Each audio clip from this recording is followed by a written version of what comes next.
Hello, and welcome back to Dating Woes podcast with your girl, Nyambi Aprile Ingram. And this is going to be a continuation of the last episode, episode 11. This is episode 12. What happens in Vegas does not stay in Vegas. So, without further ado, let me get to part two. So, where I left off was when I was talking about meeting up with a friend that I've known since 8th grade. Of course, well over 20 years. And my friends and I went out to Vegas for one of our girls' trips. And on this girls' trip, we decided to also rent a car and drive to Hoover Dam as well as LA. So, of course, I was working for a hotel property at the time, so I got a chance to get like a really nice hotel room at the Undance Hotel in Hollywood. So we were staying there, and my friends are kind of like tired after the trip and stuff, so I had hit up my friend and was like, hey, what are you doing? I'm in LA. And he was like, great. I'm like, not doing anything. I'm going to a party tonight. You want to go? And I was like, sure, let's do it. I asked my friends if they wanted to go. They were like, no, we're good. We're going to stay in the room. I'm like, all right, cool, let's go. So we met up at the bar first, and we just had a great conversation. One thing I will say about him is like, I can sit there with him in any environment and we can talk for like 15 hours. Seriously, like, he's a really great conversationalist. He's really intelligent, and it's good to have a well-rounded conversation with him. So we had a really great conversation. We ended up kicking it at this 90s party. Well, it started in the 90s. This 80s hip-hop party that was sponsored by Red Bull, which is pretty cool. That was like my first like Hollywood party, so it was dope to see all of these artists from the 80s that were rap stars and stuff. I was like, oh, this is so cool. Got to take a couple pictures with them. Really cool environment, very chill, had a good time there. And then when he dropped me back off, he was like, when are you going back to Vegas? I'm like, we're going back to Vegas in a day, and we'll be there for the rest of the week. And he was like, well, me and my friends are going to Vegas this weekend too. And I was like, great, we should hook up. And he was like, sure, we will. So we go back to Vegas. Me and my friends having a good time and everything out in Vegas. And he gets to Vegas with his friends. So at the same time, my friends are still like chilling, relaxing, because we always have like things that we do together when we do girls trips, and then we also have our me time with ourselves. That's why our girl trips always worked out, because we got a chance to do activities with each other, and then we just got a chance to also chill and do what we wanted to do too. So it was like a win-win situation, and that's why we all still friends. So when my friend and his friends got to got to Vegas, we ended up kicking it. So they were staying in the Encore Hotel, which is further down the strip, and we were staying, of course, in the Marriott Grand Vacation, which is right across from the Planet Hollywood Casino.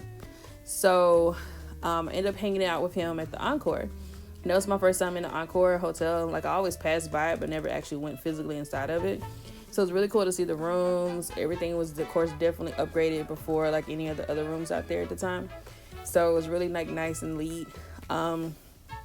Ended up playing blackjack with some of his friends. Of course, one of his friends is like a pretty nice actor. He's been in a lot of things in the 90s and the 2000s, which is really cool. So we're playing blackjack with him. Also ended up playing Lil' Kim and some other people were playing blackjack at another table right across from us. So it's really cool to see like all of these like famous people in this hotel like kicking it, having a good time and stuff. And we were too.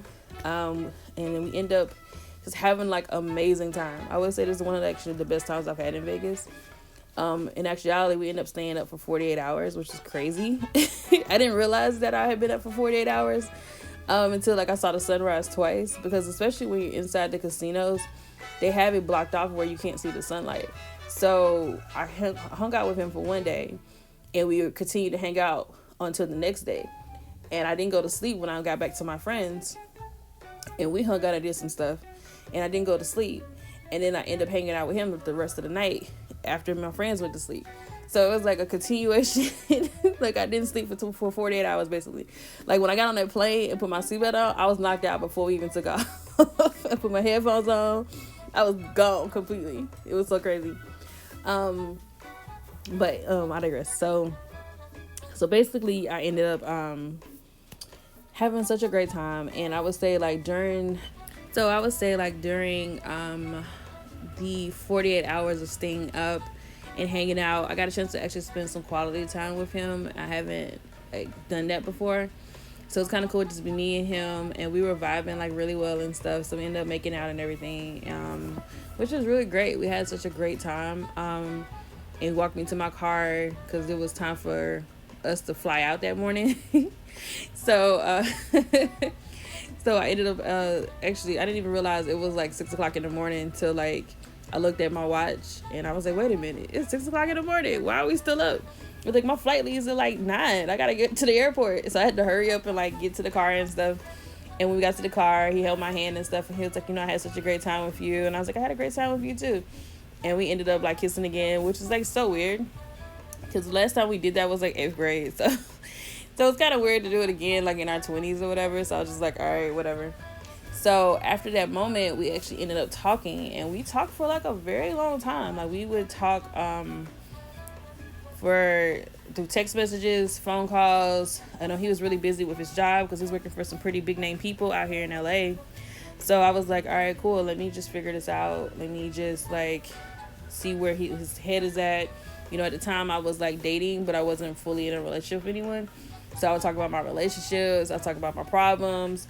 We would have a great laugh. We would just joke. We would kid around. I mean, it was a really great experience in my opinion, between both of us. Until one moment. I would say I was working third shift at a hotel. I was a night auditor / manager. And I remember one conversation I was having with him. He was at a bar with friends and we were texting. And we were having a really great conversation. Everything was going well. Next thing you know, I get a text message and it's like, sweetie, I don't know why you keep texting my man, but you need to stop. And I was like, what? I was like, I'm so confused right now. Who is this? So then she continues to text and she's like, this is such and such girlfriend. And I would appreciate if you stop texting my man. It was all fun and games at first because you all were friends, but now it's getting like on my nerves and I don't appreciate you texting my man right now. We're trying to have fun with our friends and you're distracting him. So I would appreciate if you leave him alone. Okay, boo-boo? Thanks. And that's what she texted. And then that was it. Dead silence. And I was just like, WTF. So at this point, I'm so confused because, like I said, we've been friends since 8th grade. We've been honest in front with each other for a very long period of time. So it just really hurt me, and I didn't know really what to do because I was like, our friendship is down the drain now, and you're gonna like put a woman before me as far as like friendship. Cause like I said, we've been friends for so long, and I'm like, well, if you have a girlfriend, why didn't you just say so? And I wouldn't text you if it's an inappropriate hour. But like I said, we would have conversations at 1 and 2 o'clock in the morning because that's what time he would have like free to talk because he would be so busy with his bosses and everything. And of course with him trying to do acting as well. So I'm like, what's going on? Like, this is so confusing to me. So I left it alone. And honestly, I didn't speak to him for a couple years. I would say it wasn't until I moved out to LA and I was like, I'm just gonna, I don't know if he's still with that girl or not. I don't see any pictures on social media because we didn't like remove each other from friends on social media at all whatsoever. So on Facebook and everything else, I don't see that he's with anybody. So I reach out and we end up hanging out. And of course, the first thing I say to him once we link up, I'm like, hey, you hurt me when you sent that message. And he didn't even realize like this is what he tells me. He didn't realize like what had happened and how hurtful it was. He knew it was a joke, but he was so busy and caught up in the industry that he didn't realize like exactly what he was doing.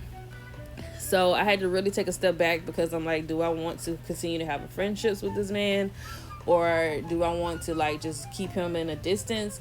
So I had to really make a hard decision, and I really thought about it for a long period of time because like I said, he was so busy and he was so caught up, and it wasn't till I would say about a year after that, after that conversation of us hanging out in 2016 and 2017, we both needed each other. And it was one of those, like, we had a heart to heart, and I really broke down like how I felt and what transpired during the time. And he really listened. And I would say that after that, our friendship has blossomed into something that is one of the best friendships I've ever had. He's still like a really cool guy. He's still like so much fun, and we gone back to Vegas a couple times after that and had an amazing time in Vegas and just kicked it and had a really great time. Especially we went to the fight, which was cool. But I would say like that was like a crazy situation because like I thought we were friends. I thought we were like making something out of what we had of our friendship, and then it turned out not to be with a crazy text message, and he didn't follow up.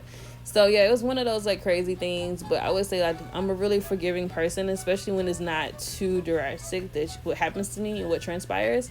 So I was really happy that we were able to continue on with our friendship, and he's, like I said, a great friend to this day. So that's the end of my what happens in Vegas stories. I might rehatch this situation because I do have another Vegas story. I'm trying to debate if I want to say that one or not. But anyways, thank you so much for listening to Nyambi the Great. That's me. Thanks for listening to Dating Woes podcast.